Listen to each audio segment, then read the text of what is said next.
Welcome to Open Studio on Brattleboro Community Television. I'm Chris Lenois. We're taping this in the midst of the 15th Annual Brattleboro Literary Festival, an event that has brought many great authors, editors, and illustrators to a community that has a profound love for the written word. And it's truly a great pleasure to be able to get some time with my guests today while they are here for the festival. I want to welcome to the studio Arun Gandhi and Bethany Hegedus, co-authors on a pair of books, Grandfather Gandhi and Be the Change, a Grandfather Ghandi Story, both of which are illustrated by Evan Turk and published by Atheneum Books for Young Readers. Welcome to Brattleboro, both of you. Thank you. Now, Arun, the stories in these books share your personal interactions with your grandfather, the Mahatma Gandhi, an icon for nonviolent social change. They do have a chronology, right, with the book Grandfather Gandhi coming first. It begins with your family's arrival in his service village. Curious to know, just in terms of a little context, was this your first time meeting your grandfather? No, I had met him earlier when I was younger. We lived in South Africa, so we would come periodically to India and meet him. So the last time I remember meeting him was when I was 6 years old. That would be in 1939-40.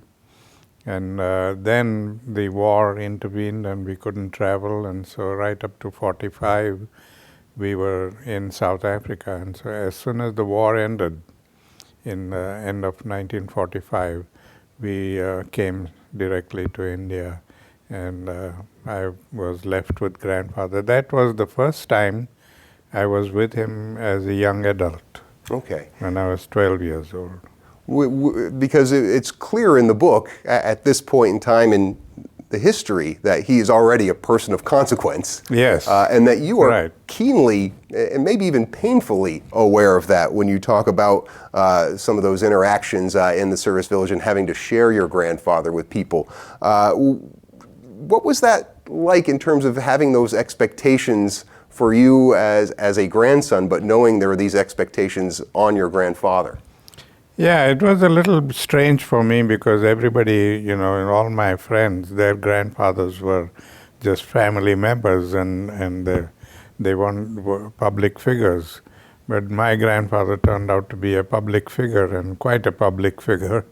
And of course, during his growth as a man of peace, he also focused on extending his vision of family, and he began to look at all humanity as part of family, and so he tried to explain that to us also, that we must also have that kind of a vision of accepting all human, all of humanity as part of the family.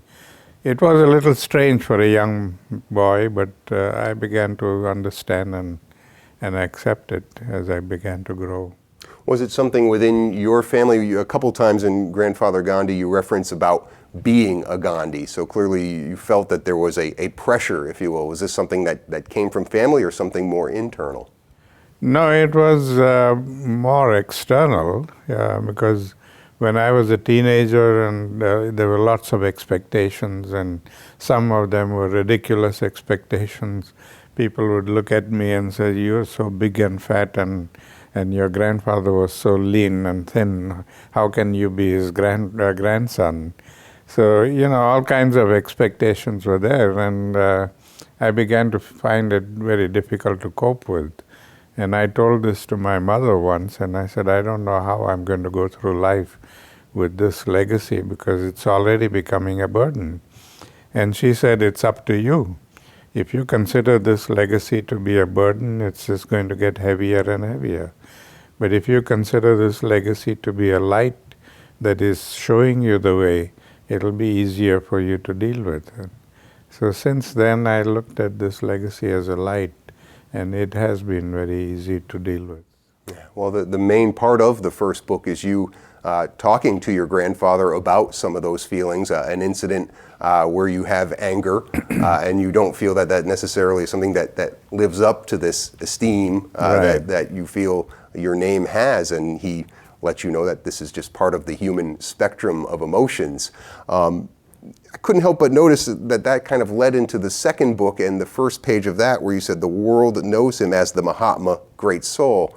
To me, he is a grandfather.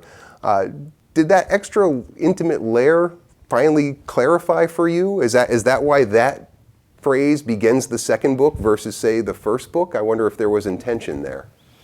Yeah, there was the intention because, he didn't like the idea of being called a Mahatma or a saint.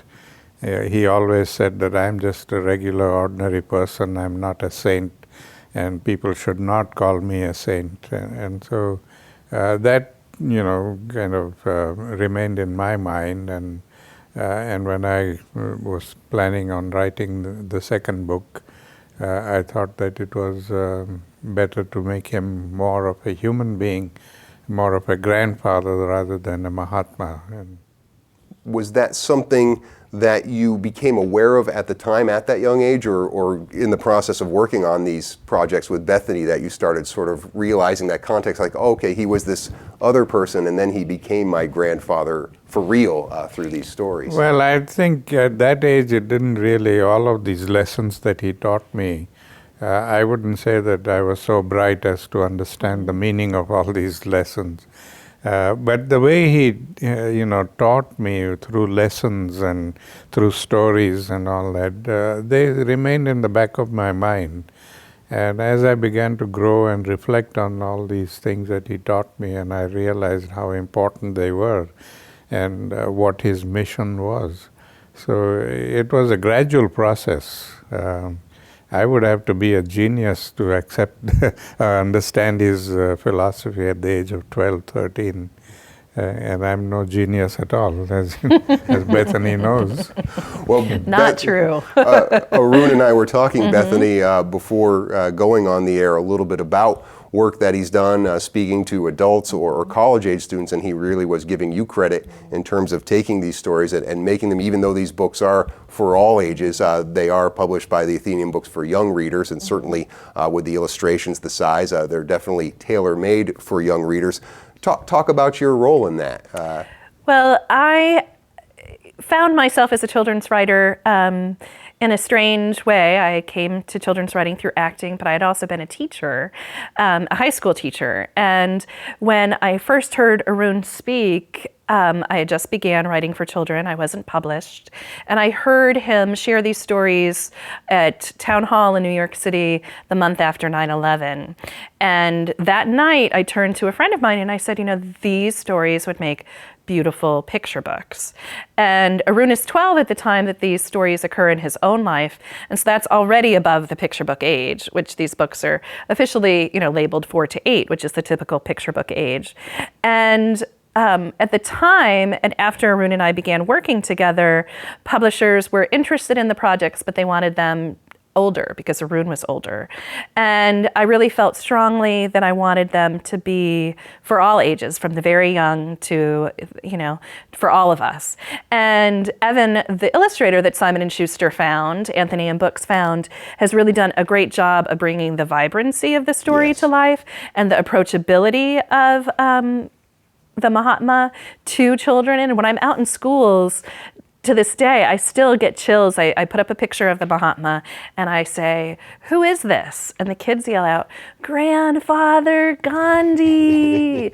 And I love that this historical figure who was such an important and warm presence in Arun's life and lived for him as a grandfather while these enormous world events were happening and he was participating in, that this figure that they will learn about in social studies or that they learn about through history classes, or in our country mostly through his influence on Dr. King, that they now see this man as this warm and generous presence.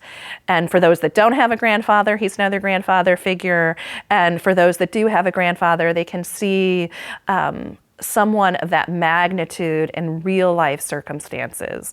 And I think as Arun just shared, knowing how his grandfather approached everyone on the ashram as all one, and that family didn't get treated a special way just because they were family, that embracing of all humanity and the kids feeling a little bit of ownership may please him. I hope that that he would see, he's now this kind of grandfatherly father figure for the children of America right now. Yeah. Well, actually, it's not just the children, because wherever I go, I always referred to him as grandfather. And now I find that all the adults are talking about Grandfather Gandhi, not Mahatma Gandhi. Even in the university level, adult students and professors and everybody, whenever they talk to me, they talk about Grandfather Gandhi. Oh, that's And they see his humanness, They which have told me also that I brought him down to the human level through my experiences and talks. Until then, they were always in that awe of him being a saint and untouchable kind of. One of the first things in the book after you're out in the village is you all go doing your tasks. And your grandfather's sweeping the floors. Exactly. It's very, very humble there. Not to get too much into book marketing, but what you were just talking about the publishers not feeling that this book would be right for 4 to 8-year-olds because Arun was 12. And I think about when we look up to people, it is kind of like that next level up in age, isn't it? I mean, when you're thinking about who you look up to, it's an older sibling, maybe. Somebody who's not a lot older than you, but somebody who is that up. And to me, I thought that was really one of the powers of this story. You do read up. And, originally, Arun and I began working on this project together in 2002. And the book sold in 2010 and then came out in 2014, which takes a while with the illustration. But for so long, too, children's nonfiction was changing in terms of theme, in terms of heavy subject matter. We're dealing with some difficult subjects for kids and difficult subjects for adults to look at personal responsibility, how to cope with our anger, what to do with our anger, how to transform that, how to be the change in the world, how to take personal responsibility. And so I think publishers weren't sure that could be handled by the age group that the books are intended for. And kids have more than risen to the occasion in getting these books in their hands, and the way teachers share about the conversations and what I see when I go into the schools and hear the stories of the kids. It's been amazing getting into conversations of privilege over the untouchable.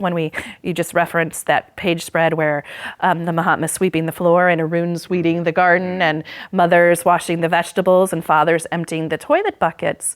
And I step there, depending on the age level, sometimes the kids are squirmy, and they're like, ew, toilet bucket. So I let them have a moment where they say, ew, all together. And then we get into why was that important, though? And we have a conversation about the untouchables and, what would it be like if I came in the room today and I said, I'm really going to speak to this half of the room and the rest I'm going to ignore. You're the untouchables. How would that make you feel?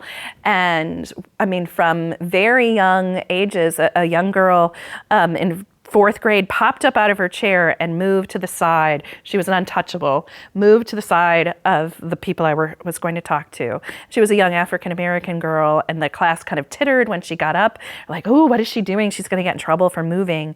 And I told her I was proud of her. And I said, she's not going to let me tell her that she's less than.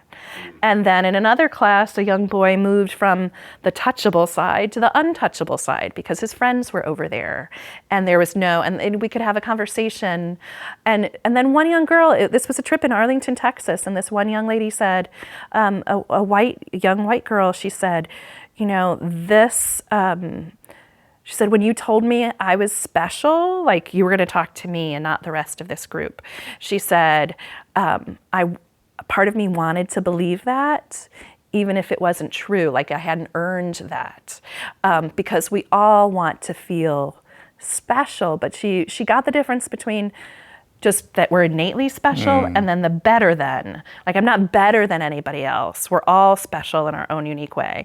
And it was a really interesting conversation about privilege, which this country obviously needs to be discussing, with the very youngest of kids in the schools. Exactly. And you know, what is the famous quote, one of the many famous quotes from your grandfather about children being the future? Yeah, if we want peace in the world, we have to begin with the children.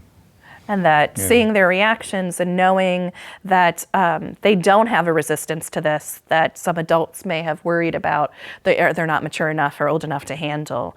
You know, we never need to protect our kids from anything, really, from the truth of the matter. And I think these books speak to the truth of the heart of kids and the heart of your grandfather's teachings. His teachings are very broad perspective of it, very broad. And I found that people, when they talk about peace, it's usually just the absence of violence or absence of war. And they think that if we are not at war with anybody, we are living in peace. But what I learned from grandfather was that we commit violence in many different ways, in ways that we don't even recognize as being violent. And when he taught me that and made me do that introspection of finding out how I was committing violence all the time, it was revealing to me, because it really brought out all of these things in me that I was committing violence, and I had to make those corrections. And this had to do with the waste. The waste. The subject of the story in the second book about the pencil stub, which I thought was, again, something that as a young person you were using continually all the time, and teaching you how not wasting that pencil was something that connected to your values and your goals and living a nonviolent life.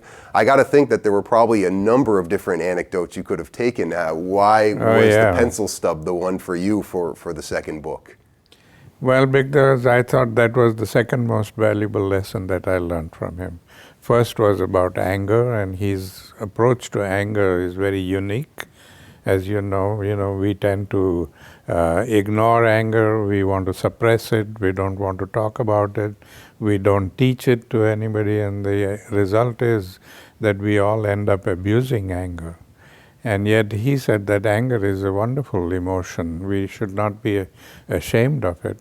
What we should be ashamed of is the way we abuse anger. So his approach was that we should learn how to use anger constructively and positively. So I thought that was very important, because Harvard University has recently done a study, and they found that as much as 85% of the violence that we experience, either in our life or in the life of our nations, is generated by anger.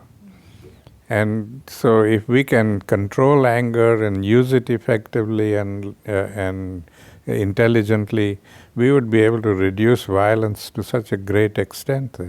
So that is the first important lesson I thought that we all need to learn. The second lesson was about nonviolence. It's not the opposite of physical violence. It's not just anti-war kind of thing. It is about personal introspection and personal transformation. As I said earlier, we all commit violence in many different ways, and through this little pencil, he taught me this very important lesson, that any kind of waste, not just pencils and things, but if we look at our lives, we waste so many things.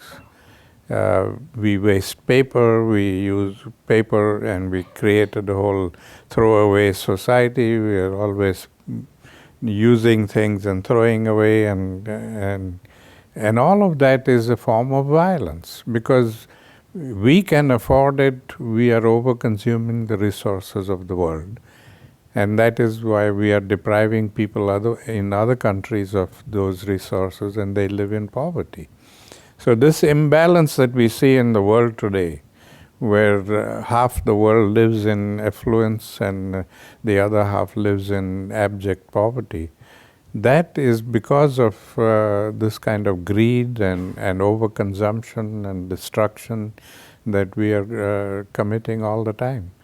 So we have to be conscious of this, and we can't ignore them as we are doing right now. We are ignoring the poverty in the world. We are not doing enough to bring about a better lifestyle for them, and that is what is causing all the violence. You had been doing work in this arena already before working on these books as president of the Gandhi Worldwide Education Institute, but tailoring those similar kind of messages for this younger audience, wondering how that has reassessed how you approach the work with this older group of people. I share the same stories, and I share the same experiences that I had that are in these books, and there are many more. I mean, we could write probably a dozen different children's books. I was hoping to hear and that. all the story. Yeah. Well, the publishers should agree to it. But you know, these are very important things, and what really I find very important in it is it's not a philosophy of conflict resolution, it's a philosophy of personal transformation. Because we have created a whole culture of violence in societies everywhere. And that culture of violence dominates every aspect of our life. Our sports, our entertainment, our language, our relationships, everything has become violent. And in that kind of violent setup, how do you bring peace? You got to change that whole violent setup if we really want peace. Otherwise, we'll think that, okay, you know, we are not at war, so we are living in peace, but we are still hurting people in different ways all the time. Bethany, when collaboration on any piece is a tough thing as a writer, but to honor the legacy, the history of something that clearly had personal meaning to you as well. Talk a little bit about the way you worked with Arun and made sure that you were doing what you needed to do to honor what you wanted, what you initially conceived with these stories. Well, you know, in that moment when I first heard Arun speak, and he's been going to places of great conflict and places that have needed healing for many years. And so I was affected by 9/11. I was a fire searcher and was there that Tuesday morning for the company that I worked for at the World Financial Center across the street. And so I had a very personal mission in going to hear Arun talk to New York City and to help us heal. And then I felt distinctly that I somehow survived for a reason. And in hearing Arun speak and having that kind of thought that came over me, these books should be for children, that kind of became why I was there that day and why I was there in that audience that night. And so that always kind of fueled me and gave me courage to even ask. I didn't meet when I share with kids, you know, I share with them, you know, when I'm on a stage speaking, and I said, you know, Arun was on a stage speaking like this, and I didn't shake his hand after that night. I just listened to him and I went home. And I also share, I was like, you know, do you ever get wonderful ideas and then you talk yourselves out of them because you wake up the next morning and you realize how much work it's going to be? Or who am I to have this idea? I can't achieve that. Why would Gandhi write a book with me? And I hadn't been to India. I wasn't a Gandhi scholar. In fact, the one race my father said negative things about was the Indian culture. And so I had this kind of whole family history to heal as well that I had brought to this project. I approached it in much the same way. I think I went through the same transformation that Arun goes through in the book with his grandfather. I was, you know, held him up to great esteem and didn't want to disappoint him and was afraid he'd find out, you know, I'm a human being like everybody else who makes mistakes and says the wrong things, and had my own anger issues throughout my life that I needed to look at and work on. And what I found in working with him is that he embraced my humanity, and that as long as I was going into something with an open heart, he met me the exact same way.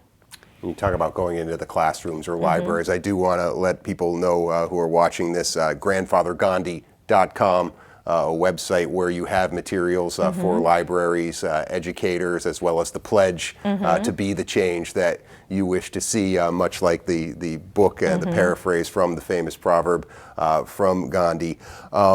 You think about the work that you're doing now and the age group that you're doing it for, and then you think about the work of your grandfather really changing and influencing generations of people. When you think a generation from now of the 4 to 8-year-olds reading this book, what would be that change that you think would say, yes, I've done the work I wanted to do to carry that legacy forward? Well, I think if they just learn to be more positive instead of all the negativity that exists in society, and basically if they learn to deal with their anger intelligently instead of abusing it, I think that would make a very big difference in their lives, and it will make our work fruitful and worthy. Like your thoughts I have on a that, 1-year-old, so I have a young one under that age group. So I'm kind of imagining him in 5 years, and I think definitely kids are responding to, and what I've already seen and hope that continues, this idea that there's a choice about anger. The anger isn't necessarily bad, that it's what we do with it. It's the reactionary part, or what we choose to create as action. And so one young autistic boy had like a spontaneous apology to his whole class. He was a 5th grader. After the librarian shared this book, and he named specific people, and he said, I apologize to you, Braden, and you for being the lightning, and the book impacted him so much. And this was like the day before I was to do a visit with him, and so the librarian asked him to share that again so Arun could see on a personal video. And this young man's name was Victor. And you know how in schools you have the behavior sheets, like a positive and negative or whatever. They changed his behavior sheet to be the lightning or the lamp. And I think kids really understand that. I've had friends share, or fans and readers on Facebook say, I'm in traffic and upset, and my child from the back seat says, what do you want to be, the lightning or the lamp? And so, they're not only monitoring themselves, they're keeping an eye on their parents. Yeah. And then with this new book, I really think it's an ode to welcome kids into activism. Kids care about the world, and they know what bothers them.